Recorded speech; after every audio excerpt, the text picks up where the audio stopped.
Olá, tudo bem? Quero cumprimentar você, meu amigo e irmão, que nos dá a honra, de estar assistindo esse vídeo. Hoje eu quero meditar na palavra de Deus juntamente com você. Deus ele tem uma palavra direcionada ao teu e ao meu coração. E essa palavra se encontra no livro do Evangelho do Senhor Jesus Cristo, segundo escreveu João, o apóstolo João.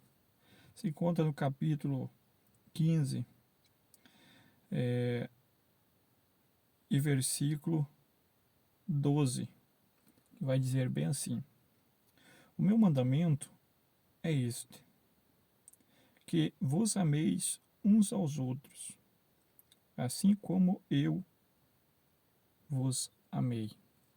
Então hoje nós vamos falar um pouco a respeito deste amor, né? O amor que Jesus estava falando ali para os discípulos. Quando nós falamos em amor, às vezes tem muitos que entendem amor de várias maneiras. Mas eu quero falar com você deste amor que Jesus estava falando. Esse amor que Jesus estava falando não é um amor que o ser humano consegue sentir natural. Este é um amor diferente, tá? Nós vamos observar que há vários tipos de amor. Há amor romântico, podemos dizer assim, o amor de um homem para com a mulher, que é o amor eros. Há um amor também filos, que é o amor, né, de família, né, de quem tem laços sanguíneos. Mas esse amor aqui que Jesus está falando é o amor que Paulo vai descrever em 1 Coríntios capítulo 13. Vou conferir aqui, capítulo 13, versículo 4, que vai dizer bem assim: o amor é sofredor, é benigno, o amor não é invejoso, o amor não trata com leviandade, não se ensoberbece, não se porta com indecência, não busca os seus interesses, não se irrita, não suspeita mal, não folga com a injustiça, mas folga com a verdade. Tudo sofre, tudo crê, tudo espera, tudo suporta. Então, esse amor é o que Jesus estava falando. Nós vamos ter uma passagem também na palavra de Deus, que a Bíblia vai dizer bem assim, que por aumentar nos últimos dias a iniquidade, o amor de quase todos se esfriariam. O amor a qual Jesus estava falando era um amor a qual o mesmo amor, a mesma intensidade que o pai dele o amava. Então ele vai dizer aqui, no capítulo aqui 15 de João, ele vai dizer no versículo 9, vai dizer bem assim, ó: como o Pai me amou, também eu vos amei a vós. E ele diz mais orientação, e ele diz bem assim: permanecei no meu amor. Então esse é o amor a qual Jesus estava falando. Jesus ele estava falando de um amor que é o amor ágape. O amor ágape é o amor perfeito. É o amor que não busca interesse. É um amor a qual a pessoa decide amar. Porque quando nós vamos observar a palavra de Deus, João mesmo vai falar no capítulo 13, 16, 3 e 16 de João, ele vai dizer bem assim: porque Deus amou o mundo de tal maneira que deu o seu único filho, para que todo aquele que nele crê não pereça, mas tenha vida eterna. Então, quando nós vamos observar este amor que Deus amou o ser humano, quando ele fala o mundo, está falando o ser humano, a criação das suas próprias mãos. Então Deus, ele viu que o ser humano caiu no pecado. Deus viu que o ser humano, a tendência era a perdição. Deus viu que para o ser humano já não restava mais esperança. Então Deus, sendo um Deus amoroso, Deus, ele decidiu nos amar. Não era porque nós merecemos, não é porque eu sou bom, não é porque você é bom, é porque Deus simplesmente ele decidiu uma decisão de amar. Esse é o amor perfeito, é o amor ágape. É o amor que não busca interesse. Ele não vai amar a pessoa porque aquela pessoa pode providenciar algo para ela. Deus não nos amou porque, vou amar fulano e tal porque ele é melhor que ciclano. Não, todos nós estávamos afastados de Deus. Quando nós vamos observar Salmos 14, a Bíblia vai nos falar que Deus, olhando do céu para a terra, não viu um justo sequer. Todos se afastaram de Deus e longe dele estávamos. Quando nós vamos observar Paulo confirmando essa palavra em Romanos capítulo 3 e 23, ele vai dizer, porque todos pecaram e destituídos estávamos da glória de Deus. Quando eu vou observar a palavra pecado, pecado no seu sentido original quer dizer errou o alvo. Então, todo ser humano, ele errou o alvo. Porque o alvo era quem? O alvo é Deus. O alvo é a vontade de Deus para com o homem. Então Deus, ele decidiu nos amar. Independente da situação a qual você se encontra. Independente do que você está passando. Independente se Ciclano ou Bertrano não ama você. Eu quero dizer para você que Deus, ele te ama, independente da situação que você se encontra. E ele tem a condição de mudar a sua história, porque ele decidiu te amar da forma que você é.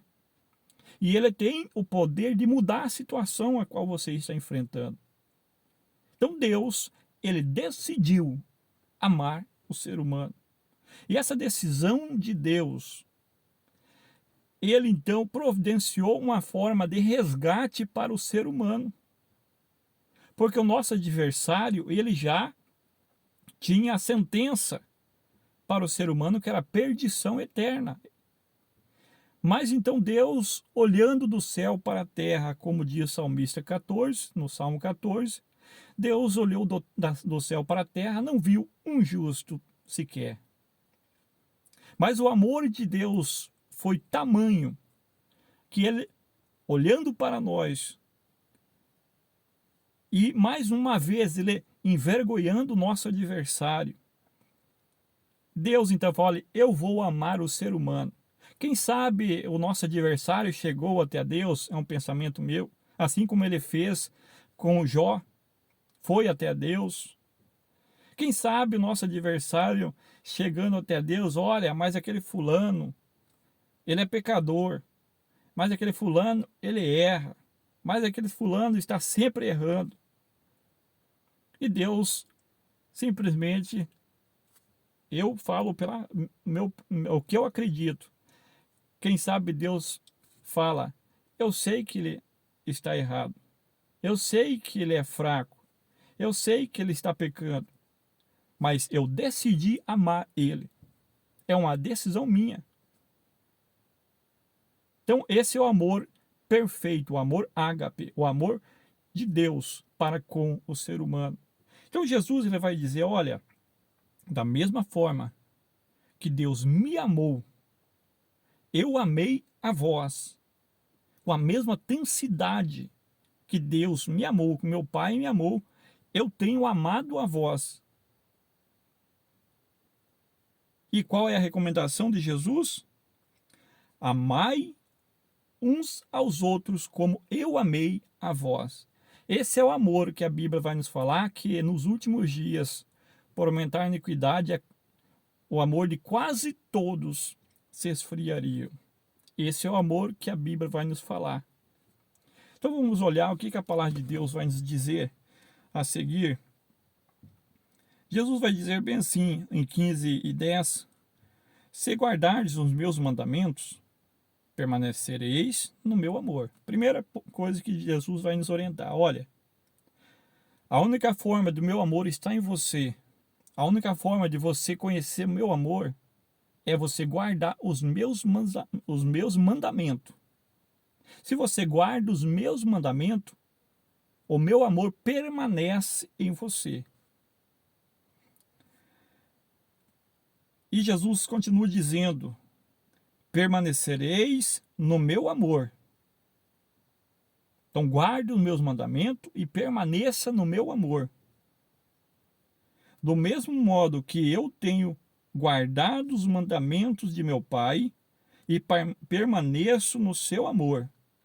Então, esse é o mandamento para você conhecer o amor de Deus, para você dizer que você ama a Deus.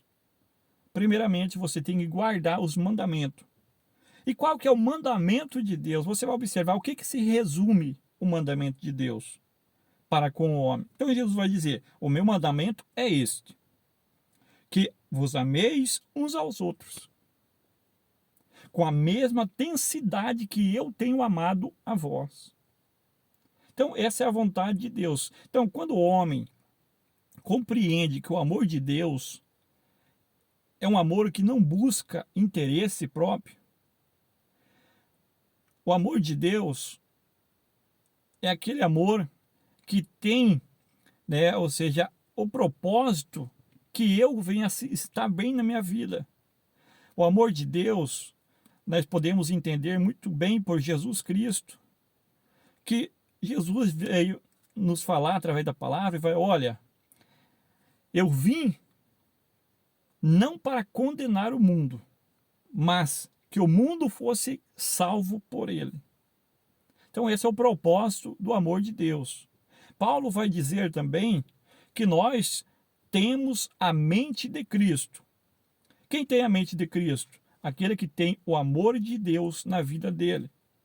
Quem tem o amor de Deus, quando vê o seu irmão errando, ele não tem a intenção e nem o prazer de criticar o seu irmão. Mas ele, com o mesmo sentimento de Cristo, de misericórdia, o que ele faz?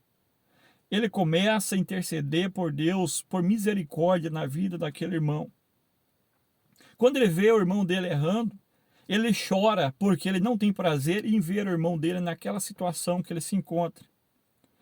Quando o amor de Deus está em nós, nós não se alegramos de ver alguém caindo da fé. Nós não se alegramos, porque isso não é motivo de alegria. Porque o propósito do sofrimento de Cristo não foi para isso. O propósito de Cristo ter vindo na terra é para que nós viéssemos ser salvos em Cristo. E que nós viéssemos permanecer em Cristo para quê? Quando Cristo vier, nós encontrarmos com Ele e ficarmos para sempre com Ele. Esse é o propósito salvífico de Cristo Jesus. Vou ligar o carro aqui que está muito quente. Esse é o propósito de Deus. Então, o mandamento de Deus se resume em amor. Amor perfeito. Não é um amor como muitos falam. Eu amo ciclano. Eu amo Beltrano. Mas se o seu irmão errar, tá lá falando mal do irmão, parece que tem prazer em ver o irmão dele errando. A pessoa que diz que ama Deus e fala mal do seu irmão, essa pessoa não tem o amor de Deus na vida dela. Ela não conheceu o amor de Deus ou esfriou-se na sua caminhada. Se você fala do seu irmão, peço hoje para você, em nome de Jesus, retroceda. Vê onde você está errando, porque o sentimento de Cristo para nós não é um sentimento de julgamento, é um sentimento de misericórdia. Misericórdia é o quê? É se colocar no lugar do seu irmão. Quem tem o amor de Deus, quando vê o irmão dele cair, ele chora, por quê? Porque ele sabe que o irmão dele, ou seja, tomou uma decisão errada ou às vezes descuidou. E o que ele faz? Ele vai até o irmão dele, coloca o ombro dele embaixo da cruz do irmão dele e diz: irmão, não pare, vamos continuar. É só mais um pouquinho, nós vamos chegar no final da nossa caminhada. Quem tem esse sentimento verdadeiro de Cristo, é essa atitude dele perante quem está errando. Deus, ele não ama pecado. Deus, ele não ama pecado. Mas Deus, ele ama o ser humano. Deus não tem prazer em condenar o ser humano. Ele tem prazer em perdoar os pecados do ser humano. Vamos observar aqui que Jesus, qual que é o interesse de Jesus para nós? Qual que é o propósito? O que Ele quer esperar de mim e de você? Ele vai dizer bem assim, olha, ninguém tem maior amor do que este, Jesus se referindo a Ele, de dar a alguém a sua vida pelos seus amigos. Aqui Jesus já começa a falar que quem tem meu amor, quem guarda os meus mandamentos, quem produz fruto, eu estou entregando a minha vida por você. E você já não é mais meu servo. Porque às vezes a gente fala, eu sou servo do Senhor. Jesus, ele não quer que você venha a ser servo. Jesus, ele quer que você venha a ser amigo. Por quê? Porque Jesus vai dizer bem assim, ó, já não vos chamareis servo, porque o servo não sabe o que faz o seu senhor. O servo não conhece as intimidades do seu senhor. O servo, ele só faz aquilo que é mandado. Ele não tem conhecimento do seu senhor. Mas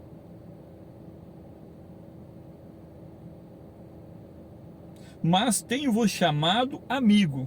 Por que eu quero que você seja meu amigo? Não seja meu servo, seja meu amigo. Por quê? Vamos lá, o que Jesus quer falar? Porque tudo quanto ouvi de meu Pai, vos tenho feito conhecer. Jesus está falando de uma intimidade que Ele espera de mim e de você, intimidade com Ele, de amizade. Tudo que Ele tem proporcionado para mim e para você, tudo que Ele fala com o Pai, eu e você vamos ter ciência, porque nós somos amigos.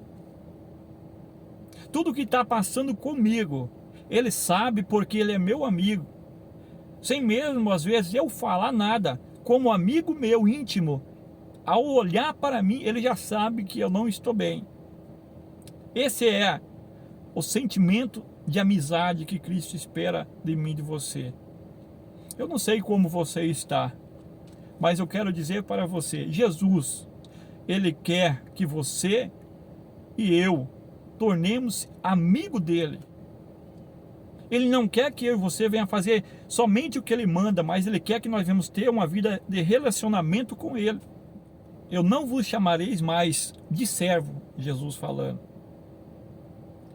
porque o servo não sabe o que faz o seu senhor, mas eu quero que você seja meu amigo, porque tudo que eu for fazer você vai ter ciência. Tudo que pode acontecer com você, eu vou avisar você antes, porque você é meu amigo. Então, a palavra de Deus para mim e para você é isso: amem o seu irmão com a mesma intensidade que Cristo nos amou. Não olhe para os erros do teu irmão, mas tenha a mente de Cristo. Olhe com olhar de misericórdia para seu irmão. Se ele te ofender, olhe para ele com o mesmo olhar que Cristo olhou para você quando você erra, ou quando você tem errado. Porque Cristo espera de mim e de você o mesmo sentimento dele, o mesmo amor. Paulo vai dizer em 1 Coríntios capítulo 3, ao final lá quando ele vai falar de amor, ele vai falar bem assim, olha, permanecei a fé, a esperança e o amor. Dentre as três, o amor é o mais importante. Porque ele fala, sem amor, ninguém verá a Deus. Ame seu irmão. Não olhe para os erros dele, mas tenha a mente de Cristo, o amor de Cristo. Quando você vê seu irmão errar ou errando, que teu olhar para ele seja com um olhar de misericórdia. E se necessário for, vá até ele não com olhar de julgamento, mas com olhar de misericórdia, e fale: meu irmão, não pare. Estou aqui junto com você. Vamos continuar. Nossa caminhada está chegando ao fim. Só mais um passo, não pare. Esse é o que Cristo espera de mim e de você. Amai uns aos outros como eu amei a vós. Que Deus em Cristo abençoe a sua vida. Em nome de Jesus.